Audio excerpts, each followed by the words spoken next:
IndiGo వ్యాపారవేత్తను తయారు చేయడమే లక్ష్యంగా సీఎం చంద్రబాబు నాయుడు 2047 విజన్ సిద్ధం చేశారని శ్రీకాకుళం ఎమ్మెల్యే గుండు శంకర్ అన్నారు. నగరంలోని 7 రోడ్ల కూడలి జంక్షన్లో డ్వాక్రా బజార్ను ఎమ్మెల్యే గుండు శంకర్ ప్రారంభించారు.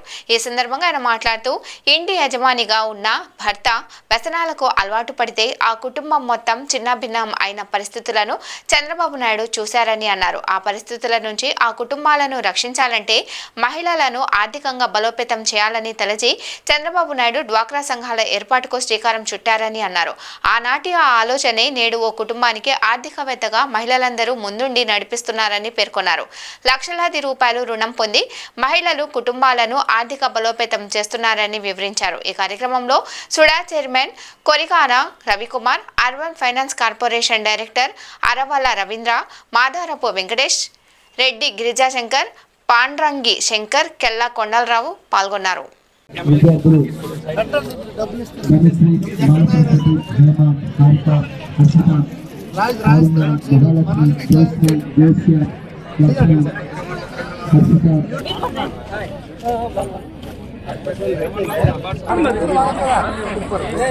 బాక్స్ చేస్తాం, మనం దీంట్లో పంపిస్తాం కొరియర్లో. ఇది వాట్సాప్లో పెట్టాం. ఇలాంటి అరిసెలు, అరిసి బెల్లం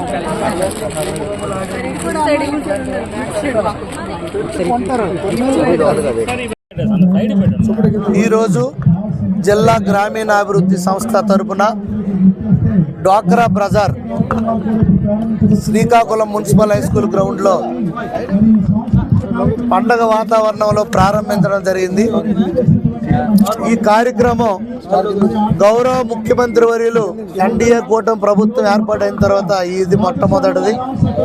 ఈ డ్వాక్రా బజార్ అనేది కూడా గతంలో గౌరవ ముఖ్యమంత్రి వర్యులు నారా చంద్రబాబు నాయుడు గారు ప్రారంభించిందే. ఆయన మానసిక పుత్రిక అయినటువంటి అన్నా క్యాంటీను, అలాగే డ్వాక్రా సంఘాలు మహిళలు తనంతట తాను ఆర్థికంగా బలోపేతం అయినప్పుడే కుటుంబాలు బాగుపడతాయి, రాష్ట్రం అలాగే దేశం బాగుపడుతుంది, కుటుంబ వ్యవస్థ బాగుపడుతుంది అనే ఉద్దేశంతో మహిళలు స్వయం సహాయక శక్తి సంఘాలుగా ఆనాడే ప్రారంభించడం జరిగింది. అది ఇంతెంత ఈరోజు ఒక మహావృక్షంలాగా తయారయ్యి ప్రతి ఒక్క మహిళ ఎంతో శక్తివంతమైన మహిళగా ప్రతి ఒక్క గ్రూపు లక్షలాది రూపాయలు ట్రాన్సాక్షన్ చేస్తుండడం జరుగుతుంది. దాంట్లో భాగంగా కేంద్ర ప్రభుత్వం ఇచ్చిన లక్షాధిపతి అనేది కూడా ప్రతి సంవత్సరంకి కనీసం 92,000 మందిని టార్గెట్గా చేసుకొని లక్షలాధిపతిగా వాళ్ళని చేయడానికి ఎంఎస్ఎంఈ ద్వారా ఇండస్ట్రీస్ ఎక్కువ పెట్టడానికి కూడా వాళ్ళకి ఎక్కువ లోన్లు ఇచ్చి, రుణాలు ఇచ్చి, వాళ్ళకి సబ్సిడీ ఇచ్చి వాళ్ళకి ఇంటికో ఎంటర్ప్రెన్యూర్గా తయారు చేయాలని మన గౌరవ ముఖ్యమంత్రి వర్యులు ఆయన ప్లాను 2047కి వికసిత్ భారత్, వికసిత్ ఆంధ్రప్రదేశ్గా చేయడానికే ఆయన పూర్తిగా కంకణం కట్టుకోవడం జరిగింది. దాంట్లో భాగంగా ఈరోజు ప్రతి ఒక్క ఈ జిల్లాలో 92,000 మందికి పైచీలకు లక్షలాధిపతిగా చేస్తాం. అంతేకాకుండా ఇప్పుడు ఏదైతే ఈ డ్వాక్రా బజార్ ద్వారా, ఈ డ్వాక్రా సంఘాల ద్వారా జిల్లాలో ఎన్నో రకాల మన జిల్లా సంస్కృతి సాంప్రదాయాలకు అనుగుణంగా బట్టలు కానీ, అలాగే చేతి వృత్తిదారులు తయారు చేసే వస్తువులు కానీ, అలాగే తినుబండరాలు కానీ, పంటలు పండించే పంటలు కానీ, అలాగే ఇవన్నీ కూడా ఆన్లైన్ మార్కెటింగ్ చేయడానికి కోసం మై స్టోర్ ద్వారా ఆన్లైన్ మార్కెటింగ్ చేసే ఫెసిలిటీస్ కూడా కల్పించడం జరిగింది.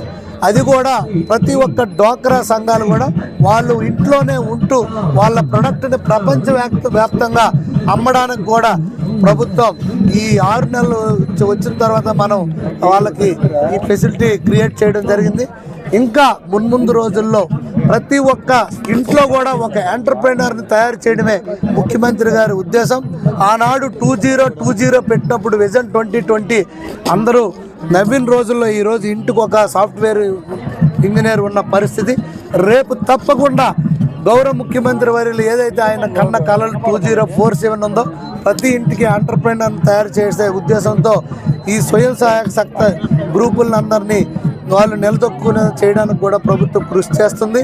రేపు రాబోయే నెల రోజుల్లో ప్రతి కాన్స్టిట్యున్సీకి 100 కోట్ల రూపాయలతో రుణాలు మంజూరు చేయడానికి బ్యాంకు వారితో ఒప్పందాలు కూడా సిద్ధం చేసుకున్నాం. ఓన్లీ శ్రీకాకుళం నియోజకవర్గంలోనే 2 మండలాల్లో కలిపి 100 కోట్ల రుణాలు త్వరలోనే ఇవ్వబోతున్నామని కూడా ఈ సందర్భంగా తెలియజేసుకుంటూ ఈరోజు ఇక్కడ ఈ గ్రౌండ్లో గతంలో 1.5 crore 5 రోజుల్లో వీళ్ళు మార్కెటింగ్ చేశారు. ఈ 5 రోజుల్లో 2 కోట్లు దాటి మార్కెటింగ్ చేయడానికి ప్రణాళిక సిద్ధం చేసుకున్నారు. అలాగే రేపు ఏదైతే మన అరసవల్లి పండుగ రాష్ట్ర పండుగగా రథసప్తమి చేశామో ఆ 3 రోజుల ఉత్సవాల్లో కూడా ఈ డ్వాక్రా బజార్ని ఒక స్టాల్స్ ఏర్పాటు చేస్తామని కూడా ఈ సందర్భంగా తెలియజేయడం అయింది. అప్పుడు కూడా ప్రపంచవ్యాప్తంగా వచ్చే భక్తులందరూ కూడా మన శ్రీకాకుళంలో తయారయ్యే డ్వాక్రా సంఘాల ద్వారా తయారయ్యే ప్రొడక్షన్ అందిస్తామని కూడా ఈ సందర్భంగా తెలియజేస్తూ వ్యవసాయ పనిముట్లు కానీ అలాగే ఈవెన్ వ్యవసాయ ఎరువులు పంట పొలాల్లో పిచికారీ చేయడానికి డ్రోన్ ఆపరేటర్స్ను కూడా డ్వాక్రా సంఘాలకే ముఖ్యమంత్రి వర్యులు ఇచ్చి 10 లక్షల రూపాయల డ్రోన్ని 2 లక్షలకు ఇచ్చి 8 లక్షల సబ్సిడీ ఇచ్చి వాళ్ళకే ట్రైనింగ్ ఇచ్చి తయారు చేయడానికి కూడా ప్రతిపాదనలు సిద్ధం చేస్తున్నాం. ఇది మొదటి నుండి కూడా గౌరవ ముఖ్యమంత్రి వర్యులు నారా చంద్రబాబు నాయుడు గారు మహిళా పక్షపాతి, అలాగే గౌరవ ఉప ముఖ్యమంత్రి వర్యులు కూడా డొక్కా సీతమ్మ గారిని మధ్యాహ్న భోజన పథకం కూడా ఆవిడ పేరు పెట్టడం జరిగింది. ఆయన ప్రోత్సాహంతో ఎన్డీఏ ప్రభుత్వం మహిళలకు ప్రాధాన్యతనిస్తుంది. గౌరవ ప్రధానమంత్రి గారు కూడా ఈ లక్షాధిపతులను చేయమని ఆయన కూడా మనకి అక్కడి నుండి చాలా మనకి ప్రోత్సాహం కేంద్రం నుండి కూడా ఉంది కనుక తప్పకుండా ఇది సాధించి తీరుతామని సందర్భంగా తెలియజేసుకుంటూ అందరికీ నమస్కారం.